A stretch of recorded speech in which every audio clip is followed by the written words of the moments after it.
যাক বিয়ে বাড়িতে। এই শাড়িটা হচ্ছে আমার খুব ফেভারিট শাড়ি। এটা পরে আস্তে আস্তে রেডি হয়ে গিয়েছি। কেমন লাগছে প্লিজ কমেন্ট করে বলবে, ভালো লাগলেও বলবে, খারাপ লাগলেও বলবে। বিয়ে বাড়িতে প্রচন্ড কাদা হয়েছিল, কারণ অনবরত 3 দিন ধরে বৃষ্টি হচ্ছে, বৃষ্টির মধ্যে বিয়ে বাড়িতে গিয়ে সবার প্রথমের কাজ হচ্ছে বউয়ের সাথে দেখা করা। নতুন বউকে দেখো কিভাবে সেলফি নিতে ব্যস্ত। যাই হোক, ওর সাথে দেখা করে ওকে গিফট দিয়ে চলে গেছিলাম বরকে দেখতে।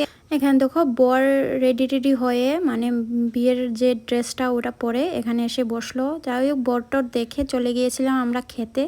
মানে আমাদের এখানে তো স্টার্টার থাকে না, এখানে ডাইরেক্ট মেন কোর্সই হয়। তো ডাল বেগুনি দিয়েছিল মুড়িঘণ্ট। আর মুড়িঘণ্ট তো আমার ফেভারিট, আর বলতেই হবে না। দেন দিয়েছিল এই পাবদা মাছ কার কার ভালো লাগে বলবে।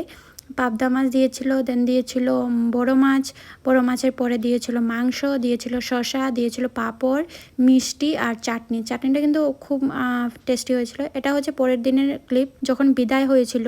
মেয়েদের জীবন কি অদ্ভুত না, এক ঘর